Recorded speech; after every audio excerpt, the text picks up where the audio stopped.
하고 싶은 대로 하라.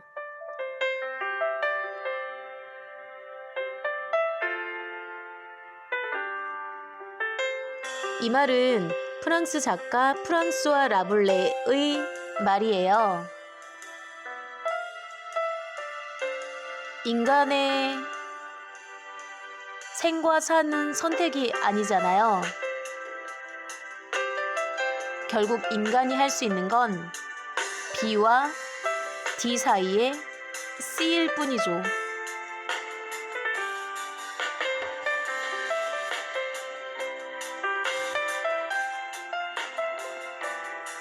Y뉴스 외전 책 읽어주는 여자 나디아입니다. 아틀라스 북스에서 펴낸 아주 낯익은 지식들로 시작하는 인문학 공부 보고 있죠? 이 책은 신동기 박사님 지음이에요.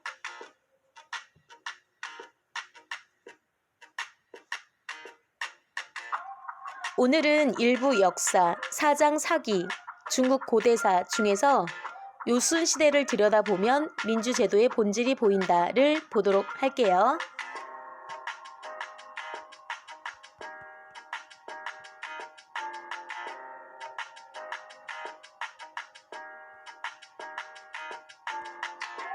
역사상 최상의 정치제도는 민주주의며 최상의 경제 원리는 자본주의다. 그러나 두 제도 모두 완벽하지는 않다. 완벽은 신의 세계나 정신세계에서나 가능할 뿐 사람이 사는 현실에서는 존재하지 않는다. 플라톤이 말한 이데아로만 존재할 뿐이다.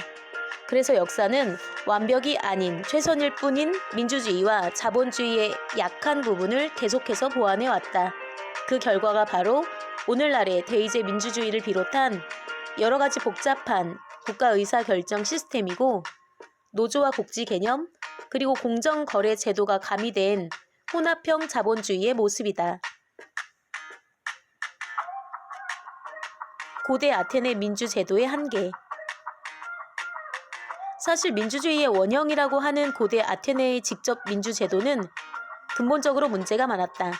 첫째는 매우 당혹스럽게도 노예가 존재했었다는 점이다.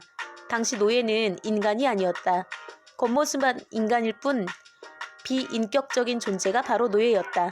모든 아테네 시민들이 아고라 광장에 모여 토론을 통해 다수결로 무언가를 결정할 때 노예는 그 시민들에 해당되지 않았다. 아고라 광장에서의 토론은 일반 시민들의 리그일 뿐이었다.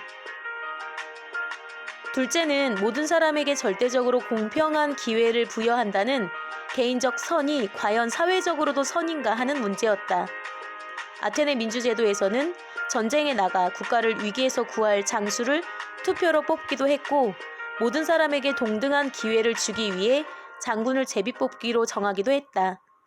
시민에 대한 동등한 기회 부여라는 민주주의 원칙이 국가 안위의 중요성보다 앞서고 있는 경우이자 경직된 민주주의 원칙에 의해 개인적 선이 사회적 선을 훼손하는 경우다. 셋째는 플라톤과 아리스토텔레스가 염려했던 중후 정치로의 타락이었다. 다수가 좋아하는 것이 옳은 것 또는 진리에 가까운 것이 되기 위해서는 모든 시민이 양식이 있고 지혜롭다는 전제가 있어야 한다. 그러나 사람들은 건강한 양식보다는 눈앞에 보이는 이익을 탐하고 지혜보다는 소피스트와 같은 말재주를 더 사랑한다. 플라톤이 염려했던 대로 아테네의 민주주의는 인류 역사상 가장 올바른 시민으로 칭송받는 소크라테스를 죽음으로 내몰았다. 요순시대 때의 왕의 존재. 동양에서는 일찍이 평화로운 세상, 살기 좋은 세상을 요순시대에 비유해왔다.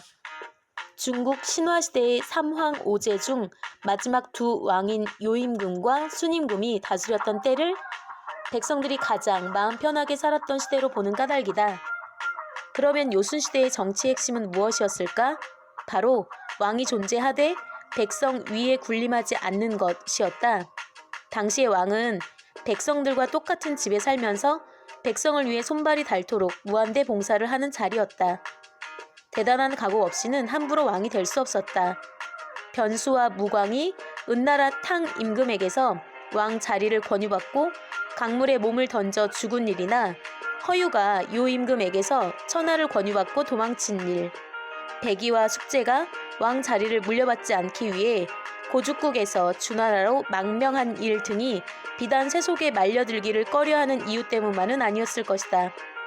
오죽하면 진시 황제에 이어 2세 황제가 된 호해가 승상 이사에게 그렇게 정강이의 털이 다 빠질 정도로 백성들과 다름없이 일해야 한다면 무엇 때문에 왕 자리에 앉아 있을 것이냐 하고 hir난을 했겠는가?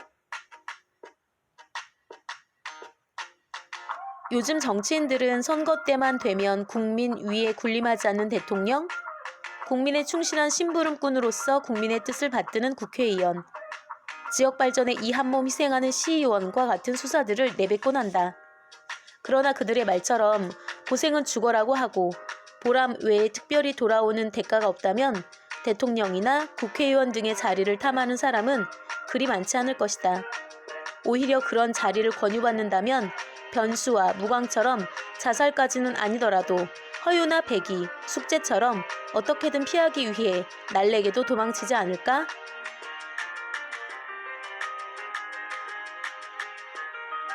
요순시대 선양 제도의 의미. 민주주의 제도에서 가장 중요한 요소는 지도자를 뽑는 형식과 절차다. 요순시대에는 선양이라는 형식으로 후계자를 결정했는데 이것은 오늘날의 민주주의 정신을 실질적으로 적절하게 반영한 제도였다. 이 형식에 따라 왕이 후계자를 선발할 때는 일단 여러 사람에게서 천거를 받았다. 지금의 투표 방식은 아니었지만 왕이 직접 후계자를 지정하는 대신 여러 사람에게 의견을 물어 추천을 받았던 것이다. 그러고 나서 왕이 사람을 보내 이 후계자 후보의 기본 됨됨이를 오랜 기간 가까이에서 관찰하게 했다. 이것이 확인되면 업무 능력을 확인하는 단계에 들어갔다. 쉬운 직책부터 어려운 직책까지 여러 가지 일을 맡겨 실무 능력을 확인해보는 절차였다. 이것까지 확인되고 나면 비로소 본격적인 후계자 수업, 즉 왕이 살아있을 때 국정 운영을 대행시키는 단계가 진행됐다. 순임금은 이런 후계자 수업을 28년간이나 받은 다음 대권을 물려받았고 우임금 역시 17년간 후계자 수업을 받은 다음에야 왕위를 물려받을 수 있었다. 이처럼 투표용지 기표 방식이 아닌 민심의 기표로 후계자 후보를 선택한 다음 20여 년에 걸쳐 살피고 훈련을 시켜 왕을 정하다 보니 플라톤과 아리스토텔레스가 걱정했던 중후 정치에 빠져 왕이 잘못 정해질 가능성이 매우 낮았다. 오늘날 민주주의 국가에서 수시로 발생하는 뽑아놓고 보니까 아니네 하는 식의 발등을 찍고 싶은 일을 미리 방지할 수 있었던 것이다. 오늘날 민주주의 정치를 하려면 많은 돈이 필요하기 때문에 자기 돈이 적지 않게 있어야 이래저래 채무 없이 정치를 할 수 있다. 아니면 남의 돈을 자기 돈처럼 편히 쓸 수 있는 재주나 배짱이 있어야 한다. 그러다 보니 형식은 민주주의이지만 실질적인 내용은 귀족 정치의 타락한 형태인 금권 정치로 갈 수밖에 없다. 비록 형식은 왕권 정치였지만 실질적인 내용은 민주주의의 모습을 갖추었던 선양의 의미를 되새겨볼 일이다.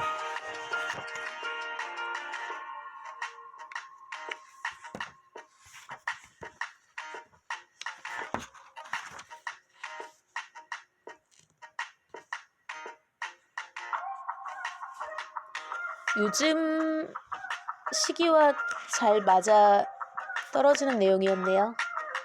자살을 왕위를 물려받지 않기 위해서. 네.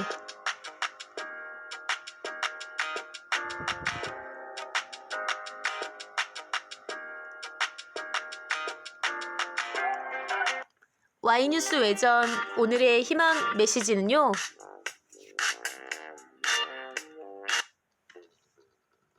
살고 싶은 만큼 살 수 있도록 노력하자입니다. 앞서도 말씀드렸지만 인간의 탄생과 죽음은 대체로 인간의 선택이 아니잖아요. 피동형인데 그래도 지속 가능한 시간을 늘리기 위해서 많이들 노력하고 있죠.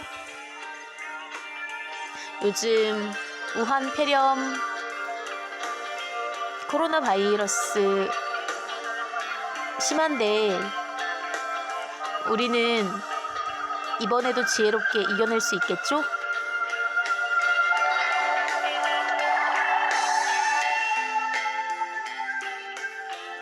Y뉴스 외전 118번째 시간은 여기까지예요. 119번째 시간에 먼저 가서 기다리고 있을게요.